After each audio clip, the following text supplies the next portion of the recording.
তৃতীয় লাভ হচ্ছে কোরআন যে শিখবে অথবা শেখাবে, ওস্তাদ অথবা যে ছাত্র কোরআনে, তারা দুনিয়ার সমস্ত মানুষের মধ্যে সবচেয়ে ভালো মানুষ।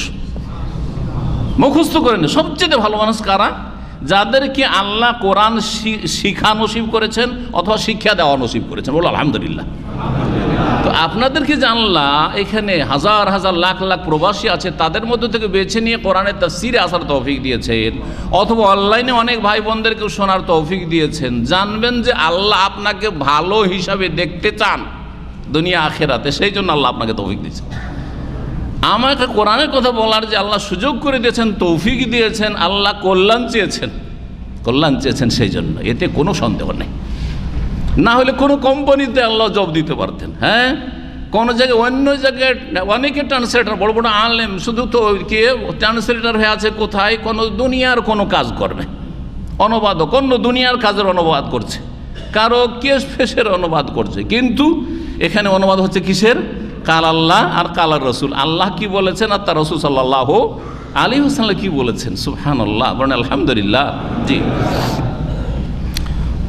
জি, সাহাবীদের মধ্যে যেসব সাহাবীরা খুব বেশি বেশি তেলাওয়াত করতেন, তাদের একজনের নাম বলতে পারেন সবচেয়ে প্রসিদ্ধ, যিনি ওসমান রাদিয়াল্লাহু তাআলা, যার শাহাদাতের সময়, এই সময় কি কোরআন পড়তে পারে ওর কোনো চিন্তা নেই।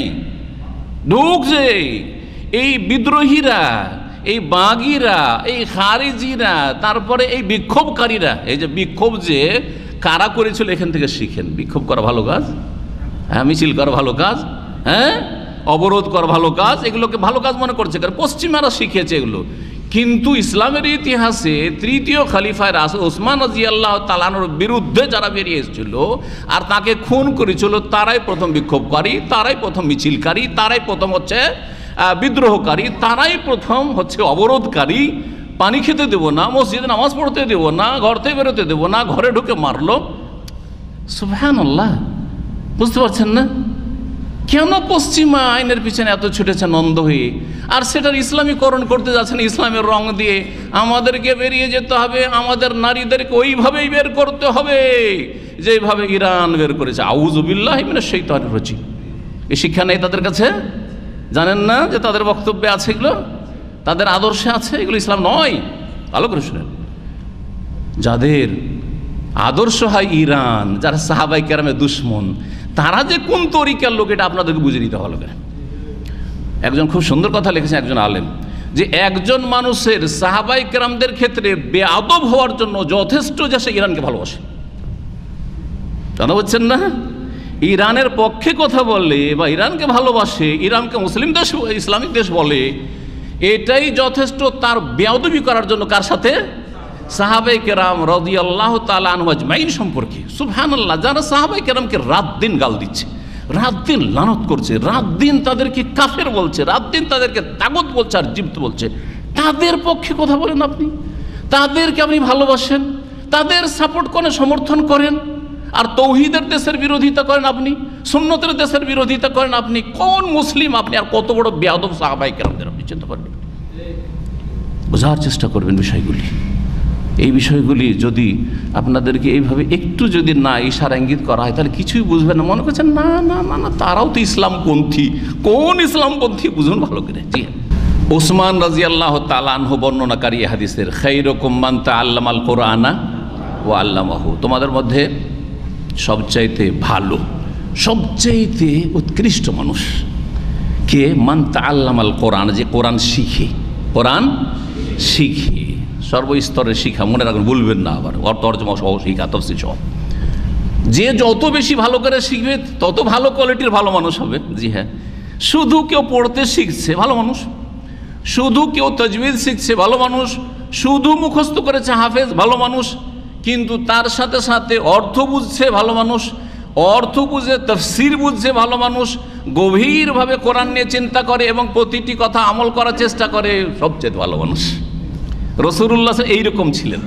কানা খোলকহু, আর তার লাইফটাই ছিল কোরআন। খোলক মানে কি? চরিত্র, চরিত্র মানে লাইফ স্টাইল, চলা ফিরা সব কিছু। জি হ্যাঁ, নবী সাল্লাল্লাহু আলাইহি ওয়াসাল্লামের চরিত্র ছিল আল কোরআন। এই হাদিসটা এইভাবে বুঝতে হবে, এদিকে কোরআন দেখেন যে কোরআনে কি বলা হচ্ছে, আর যদি জীবন্ত কোরআন দেখতে চান তাহলে মুহাম্মদুর রাসূলুল্লাহ সাল্লাল্লাহু আলাইহি ওয়াসাল্লামের সিরাত জীবনী দেখে নেন। হ্যাঁ, ওনার চলা ফিরা, ঘুম, ইবাদত, আকীদা, সব কিছু, আখলাক, সব কিছু, কার সাথে কীরকম আচরণ, এই হচ্ছে কোরআন। সবচাইতে ভালো মানুষ যে কোরআন শিখে আর ওয়া আল্লামাহু, আর কোরআন শিখায়। এই দুই শ্রেণীর মানুষ দুনিয়ার মধ্যে সবচাইতে ভালো মানুষ, সবচাইতে বড় হিরো দুনিয়া এবং আখেরাতে। যদিও দুনিয়াতে আর্থিক অভাব আছে, হ্যাঁ জি, কষ্টের কাজ করে, মেহনতের কাজ করে, রৌদ্র বাতাসে কাজ করে, তবুও সুবহানাল্লাহ আমি যখন দেখি একজন দাড়িওয়ালা ছেলে বা হাফেজে কোরআন ক্লিন করছে, অন্তর থেকে ভালোবাসে, অন্তর থেকে ভালোবাসে। দুনিয়ার বড় বড় নেতাদের চাইতে অনেক বেশি তাকে ভালোবাসি, কারণ তার কোরআনের সাথে সম্পর্ক আছে। আর বিশেষ করে তার সাথে সাথে যদি কোরআন বুঝে, যত কোরআনের হক আদায় করো তত বেশি ভালোবাসে। এই গুণ পয়দা করার চেষ্টা করেন, আল্লাহ যেন তৌফিক দান করেন। আমাদের ভালোবাসা আল্লাহর জন্য, রসুলের জন্য, দিনের জন্য, কোরআনের জন্য, ঈমান ইসলামের জন্য ভালোবাসা। যখন ভালোবাসা এসবের জন্য, তো তার বিপরীতটাও এই জন্য হইতে হবে। জি, শত্রুতাও যদি থাকে, বৈরিতাও থাকে, তো এই জন্য হইতে হবে। তাহাব্বা ফিল্লাহ, আল্লাহর জন্য ভালোবাসা। ইজতামা আলাইহি, এক হলো এর ভিত্তিতে, আল্লাহর ভিত্তিতে। ওয়া তাফাররাকা আলাইহি, ছিন্ন ভিন্ন হইল, আলাদা হইল এর ভিত্তিতে। তাহলে আল্লাহ রাব্বুল আলামিনের আরশের ছায়া পাবেন, স্পেশাল ছায়া পাবেন। সম্মানিত মাতৃমণ্ডলী, 3 নম্বর লাভ বললাম, সহিহ বুখারীর হাদিস। কোরআন শিখেন, সবচেয়ে ভালো মানুষ আপনি। আল্লাহ যেন তৌফিক দান করেন।